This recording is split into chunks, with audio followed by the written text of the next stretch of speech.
All right, so we were talking about fighting and all that. Oh, That's what was No, it? actually weight my weight cut. We're talking about Weight weight cutting. cutting. Weight cutting. Because I weight have a cutting. lot to talk about that. Oh, okay. Talk about it. This is, I feel like, especially for wrestling, high school wrestling, like you see a lot of these organizations might, were fighting. Like I have my god brother. He's incredible. He's 14 years old and he's an incredible fighter. And he's cutting his weight, but they do it like it's like the day before. You got to weigh in, and especially like he's young. He's 14 years old. He shouldn't be having to cut the weight of the day of and then compete. But it's right. It's he's doing it the day before, getting all the fluids in him, and then he can compete. And I feel like you see that in so many organizations. But then high school wrestling, we're so used to cutting all this weight, going into the tournament, not eating, and then downing our Pedialyte, eating all our food. You know how it is, and then competing within the next hour or two. You don't have your full energy, your full, you're not. It's very hard to compete in that like state because you're still drained. Like how much can you really gain back in that little time? It's usually just like fluids because like you don't. I mean, Yeah, the personally, I don't drinking. want. I don't want to eat a meal right before a wrestling match. Yeah, Like and it like lays the, in your stomach. like there was this kid on our team. I don't know who. I forgot because my dad was telling me he downed 3 hot dogs. Because they have like the mat like the stands. This kid, a wrestler, downed 3 hot dogs before a match. That's Yeah, disgusting. How do you do that? Yeah, I would like throw up. yeah. It's just, and to do this, especially like all these younger kids, like to do it throughout all of high school. Yeah, and then like there's weeks that you might have like 3 dual meets in one week, and you got to make way for all of them. Have a tournament. Oh, he's still.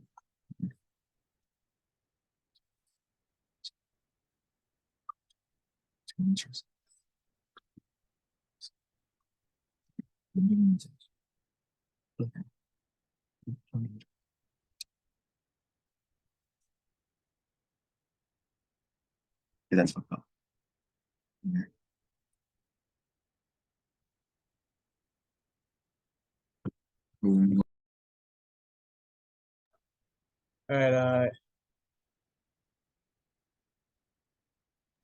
All right, Yeah. I'm back. So I was saying like there's weeks that we might have like 3 dual meets in one week, have a tournament the next day, and you're constantly keeping your weight lower. You can't, you can't get that energy back, and it's tough. It's because you're doing that for the season's 3 months. You're doing that for 3 months long. Like for us, I remember we had this talk a lot. Like when we came into the beginning of the season, we were doing amazing, amazing. And towards the end, like we slowly started like fading out because it was getting tired. It was getting like it was just constantly, it was draining on our body. And I feel like that with high school wrestling, like there's gotta be a good new way to come up with like the weight cutting and how to manage it and how to like really benefit the kids too. Because you're never gonna if you're constantly like Lorenzo is a good example. He's 145 pounds right now, and he was wrestling at 126. He's constantly turning to 126. You're never gonna grow. It messes up with your body, and it's I don't know. I feel like it's a hard thing to promote in a sport at this age. I would say like at very young age. When you get older, it's easier to do because you're grown. But Like I didn't tell my parents that I was weight cutting because they're gonna just be like, no, don't. just keep on. Oh well, I don't know how to explain it, but like yeah, they were like, if they figured out like how much like weight I've cut like that because they don't like that idea. My dad just put me into wrestling for like kind of like a self defense, but I looked at it as more as like a competitive type of way, and like they don't want me to weight cut. I mean, as a kid, I don't want my child. I mean, if I was a parent, I don't want my child starving. Yeah, Yeah, man. Mayor's Cup. Well, yeah, not every parent knows about weight cutting and stuff like that. Like I've heard stories of teammates where their parents would like make them eat something just because they made it, and it's like, look, can't do that. Like, Yeah, kid needs to any. make weight. Yeah. I remember at War at the Shore, I was going to school in New Jersey at the time, different part of New Jersey. So the route I had to take, I had to go to Manhattan to Port Authority, 42nd Street, Times Square, and take the bus to Atlantic City, Caesar's Palace, and then take another bus down to Wildwood, New Jersey. was able to check in and all that, and then go weigh in. So all of that was a 5-hour trip, and I didn't eat or drink anything at all. Yeah. It's tough, man. It's just it's hard to work around, bro. Like it's there'll never be like a correct way because it's like one thing you do, one group of people might hate and the other might like, and it's hard. Yeah, like I actually cut weight in the morning to go to Mayor's Cup, and I even make Mayor's Cup. Let me tell you something. Hold on. Yeah, this Let me was tell a you big something. story. I had never cried myself to sleep more in my life. At the time I was like 22-2 as my record, right? And I beat in like a couple good kids, right? He beat a lot of kids that were in there. Yeah, I beat a lot of kids that were there. Like, and this is how I got the message, right? So traumatic. You know, I'm walking outside. It's probably like 10 o'clock at night, right? I had my bathrobe on, flip flops. I don't even know what I was doing. I was walking my neighborhood, right? I get the notification, Sports U. Ola text me. Sud Kraja, alternate, third alternate too. I had one of the better records in like the whole entire like PSL. and not even PS like bracket, right? There's a guy from like I don't even know where from like, the blended league above me. How? So I here's the thing. So that didn't happen to me, but like something in high school that my high school coach told me. I remember there was a jamboree that had like a bunch of low level kids in there, and I knew I was gonna pin the guys I wrestled, and that's what happened. But coach asked me, well, first off, do you have anything to do Friday? I was like, no, because he knew like if I didn't do that, I was gonna be bored. So he's like, hey, you're not gonna be doing anything. You don't want to be bored, so go wrestle. And then he said, and also, I would hate for you to miss this is 2018. He said, I would hate for you to miss Mayor's Cup by a couple of points. Now, because I hadn't done anything up to that point, like nothing of any note. yeah, So I did beat somebody last year that qualified for Mayor's, but they were private school kids, so that didn't matter. I don't know if that changed or not, but public school, if you beat somebody from private school, it doesn't matter. So in your case, it's like, yeah, you had that record, but who were you beating? If they didn't have any points that would get you to Mayor's Cup, then I your beat kids record who were wouldn't in the matter. bracket. Yeah, he beat I guys beat kids in the bracket. That was Wait, crazy. but it wasn't. But they wound up getting there. They didn't have any significant points yet. See, So it's like, But I'm not the have only enough one that messed points. up. Like, remember the guy from New York? He works with us a lot. Frankie Moss also didn't get in. How? He even has an alternate, but he's like he won the borough championship, right? Kids he beat in that championship at Mayor's Cup. Oh, you're talking about from the previous season. No, no, on the like, current season. Like a kid in a You're similar saying that they situation. wound up going to boroughs and or something like that and winning the borough championship. That's what you're saying? Because all that's after No. Mayor's. He say like so he came into this season like with like limited credentials because last year was his first year, so he didn't really do much. So he came into this year and he's smoking everything.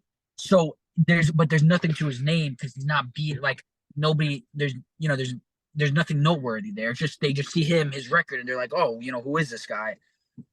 But he's saying like there's a couple of similar kids that we knew in a very similar situation that like they didn't do nothing last year, they didn't do nothing the year before, and they come this year, they had a great season, and they're making it, and they're making high seeds. Like even like Rakan, what was Rakan seeded? Like 12, right? Yeah. And all right, we have this teammate, right? And he had this is I mean this with no disrespect because this is one of our best friends, but he had a much lower record than him, and a lot of the guys he didn't beat in a lot of like the top placers, right? But it's just because one of the guys that he placed that was like in that bracket that was before him, it was like the way it worked out. Like he beat someone in front of him that kid lost to, and whatever it was, and he ended up making it there because of just the way the matchups were set. But he had a much lower record than he did, so it was like I feel like that as a whole was like all screwed up, but still like it was. But it was ran by new people this year though. Yeah, it was a lot of that I don't know who the guy is, but like it was ran by like someone else, and I think a lot of people got messed up. Like our friend went to states. Well, like he didn't go, but he qualified for states, and he still was like placed, like not placed, but he still got seated like ninth. Yeah, man. Yeah. Mayor's Cup was a mess. Yeah, I went into Mayor's Cup. I had the flu because that whole week before, Yo, that whole there's a lot of stuff going on in that week before, bro. I was kind of living it up, and I was messing around a little too much, and I got really sick. So I'm like, damn, bro, I don't know what to do. And there was a point that I was tempted where I was bad. I'm like, yo, if I'm able to give up my 160 spot and I go 152 and he could take my 160 spot, and I didn't know if I could. I don't know if it might have been too late for the brackets. But yeah, I remember I was going to Mayor's Cup and I was dead, bro. I had my first match and it was a full match, 6 minutes, and I won by like 2 points. And I'm like, I was gone. I was like, I couldn't even breathe.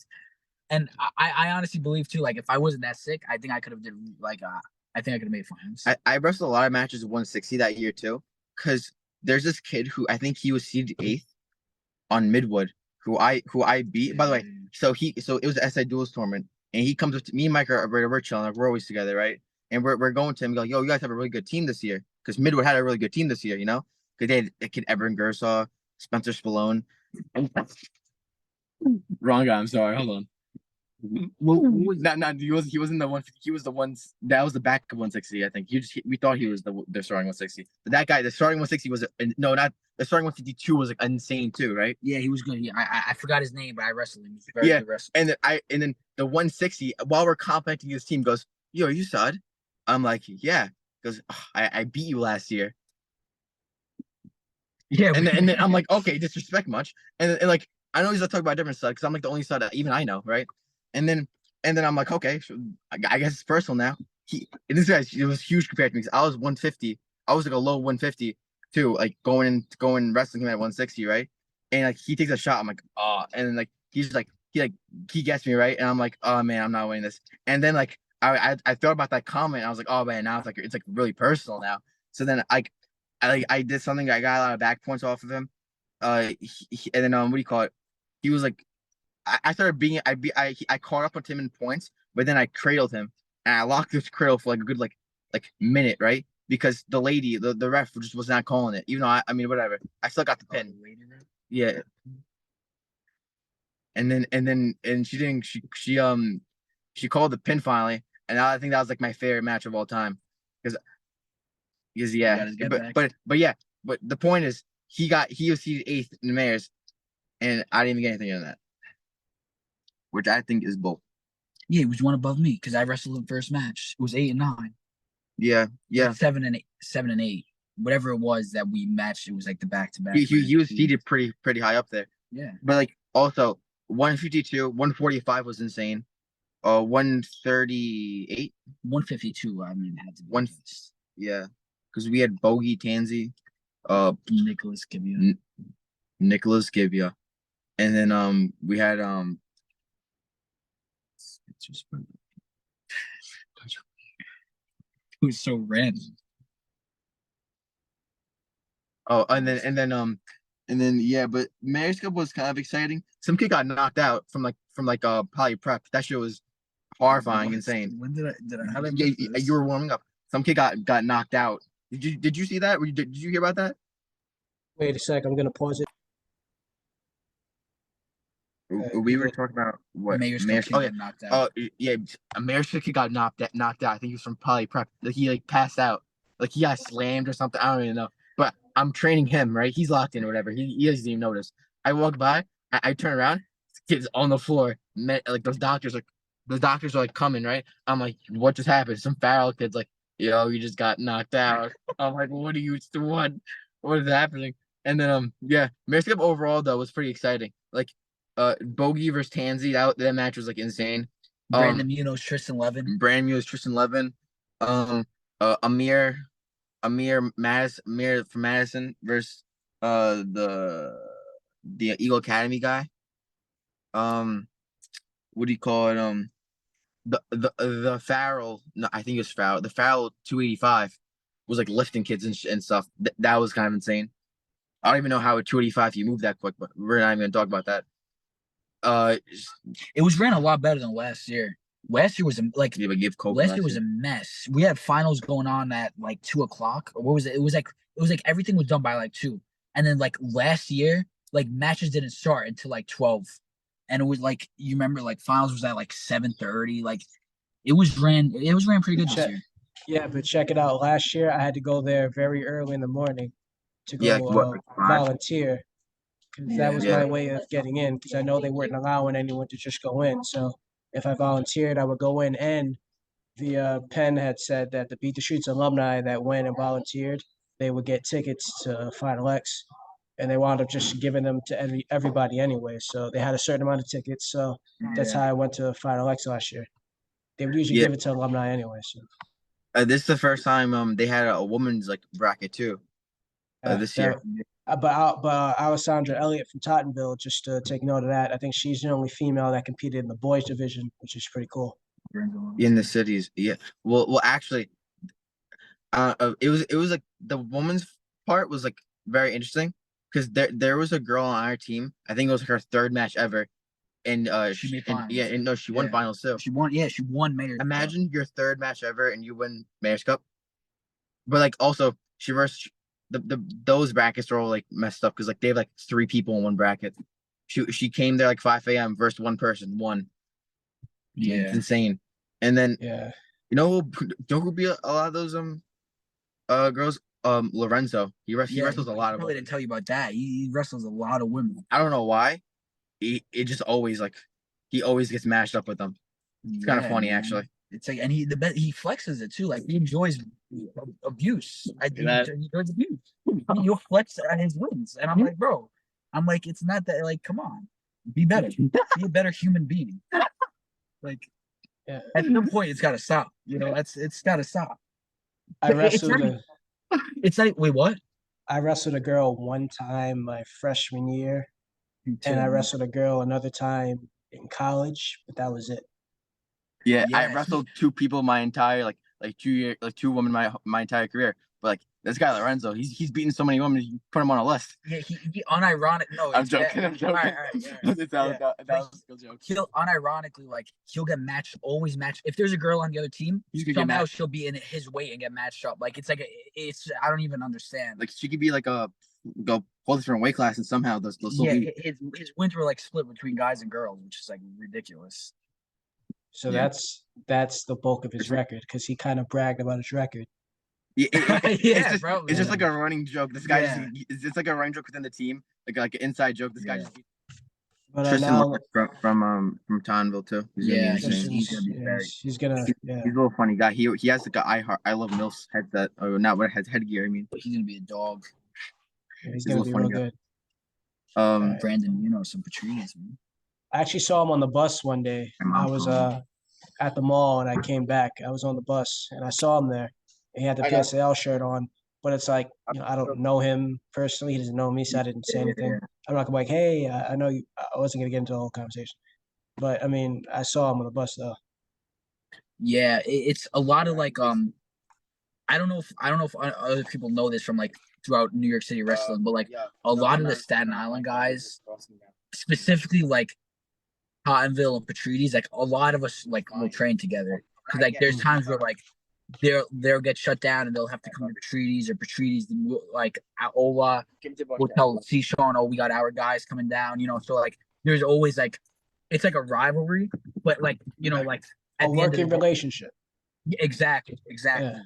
Like we all know each other. We all fuck with each other. Like even a lot of the older guys, like Joe, Joe Ferrar. He was like him and like David Correa on Tonville. Like they're like always together. I was training with them a couple weeks back, and like it's like I don't know how other like I don't know how they do it in like Queens and like it's like that too. So like I remember when I yeah. was at MLK the week before Cities of 2018, we did like it was like the 3 days before. So the first practice we all were in MLK. It was us, Stuyvesant. I don't know if you heard of them.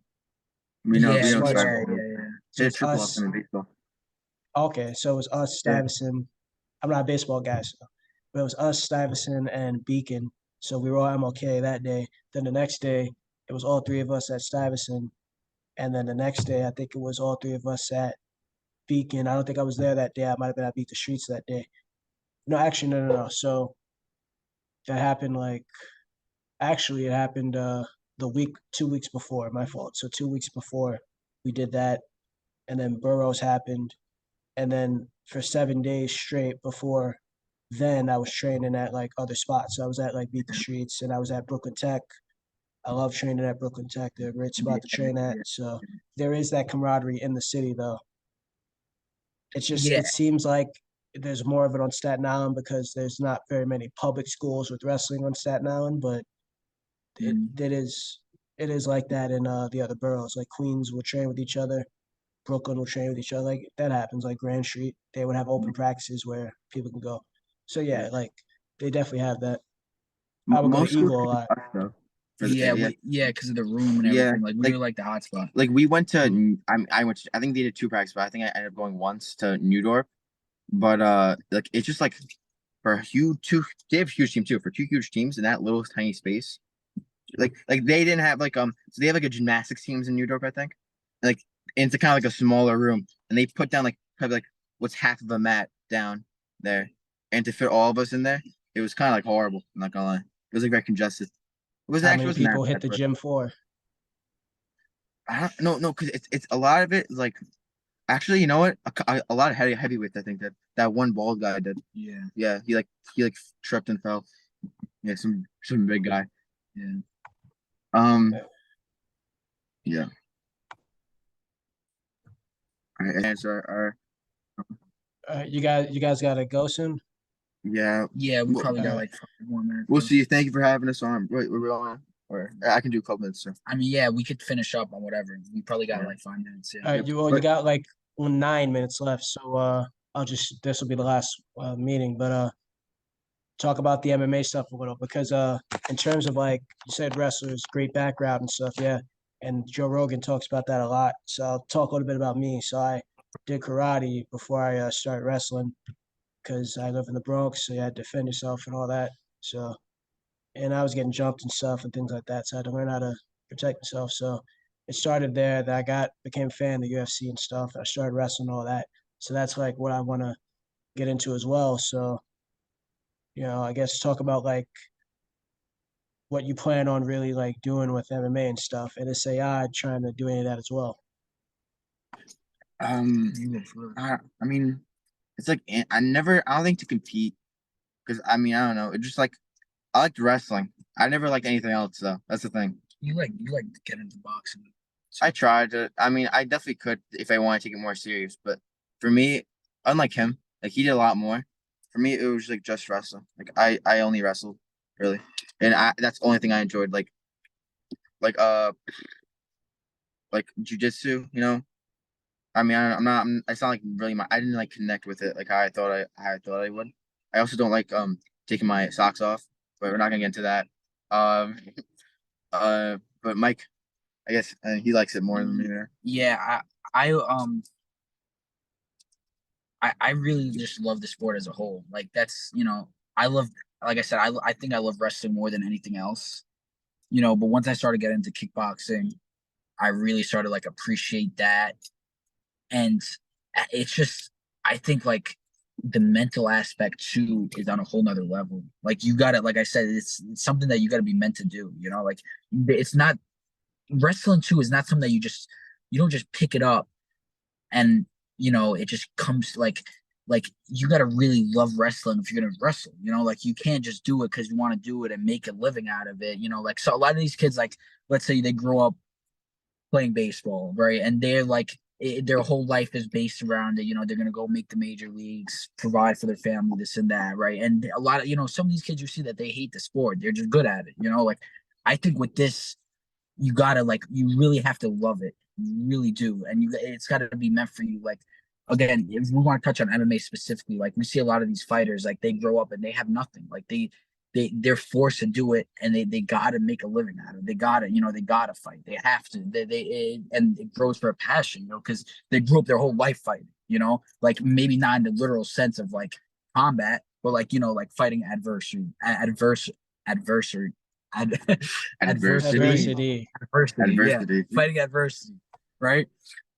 And it's not like it's something that like it's got to really mean something too. It's really got to be meant for you and a mental level too, because you're going out there, even with wrestling, like you never know what could happen. You might go out there and get destroyed and break your neck. You might go out there and get hurt. It's not like, you're not like this guaranteed that you'll make it, you'll be all right, And I feel like wrestling's probably more safe than a boxing or a kickboxing or jujitsu because you get submissions, break your arm, whatever. But it's very different in a sense. It takes a lot to go out there and compete. It's not just stepping on the court, stepping on the field. And I think to me personally, like that's why I love it. I love going out there, that nervousness before the match, the nervousness before the fight, competition, whatever it is to you. And like going out there and using that and being able to compete and show out, show everything you've worked for. It's like, it's special. Yeah. And that's why like a lot of like there's so much stuff that we drill, like the tilt. We were drilling tilt series like nonstop in wrestling. This whole like the whole like towards the end of the season, like that middle towards the end, nonstop every practice, like tilt series, armbar tilt, crossbody tilt, like whatever it was. And we would go out there and he did in the finals, tilted some guy throughout like Bro, I really wanted like a good like finals match. So like I didn't like take down let's like the skill gap is there. So like I took him down and I didn't go for the pin right away. I wanted like a little fight back, but I tilt and like he just like doesn't move yeah. Play. I don't know. I guess he's just it's just like he got a pin off a tilt, which was like who pins off tilt, you know? And to be the guy's shoulders weren't even on the mat either. I have the picture. But no, you know what I mean. The tilts. We were crazy on tilts. We were like the point was we were drilling like this, like no joke, like all every practice we were drilling this. And then we would go out there and we might hit this move a couple times and like people didn't know how to react to it, whatever. And you just see it for how it is. But yet in the background, we were doing this all the time, and it was something that we constantly trained. And just showing you like when you go out there, like something like that, nobody knows that like we put that much work into it. Nobody knows that it might be a takedown that we hit, that we've drilled this takedown thousands and thousands and thousands of times. And to me, it's like it's a special feeling to like go out there, do something that you drilled a certain way, and then to do it and show an example of it in an actual match, an actual fight. Like it's different. It's different. And in the MMA point, like getting into that, like translating a lot of my wrestling into that. I'm in one of a good training partner of mine that's very good in striking and all that. Richard Damas. Yeah, there you name dropped this one guy. He's a great striker, kickbox, grew up in a great had a good training background, and he knows nothing with grappling.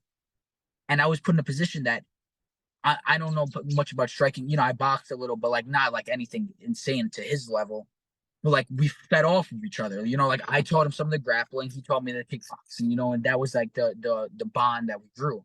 And with MMA, it's so good because it's so versatile in a sense that you could always learn. I could see someone in a totally different like aspect of fighting that they're so good at it that they might not know nothing about wrestling. And then we could help each other. He could help me with that. I could help him with this, and it's just, it's so, the different minds, the different people that you see is like really like, it's a really cool environment in my opinion. Like it's really special. It's different. It's different. Like I said, so much, anything combat related, wrestling, kickboxing, MMA, boxing, jiu-jitsu.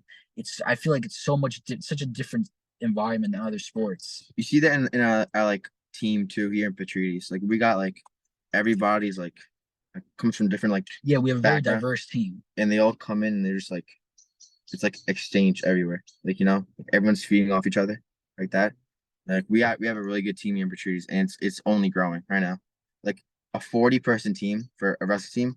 How many people have that, especially in New York City? Yeah. I'm trying to even think. Like maybe Tauntonville, but Tauntonville also has the graduating class of like 2,000, and here for Trees we have a graduating class of 150.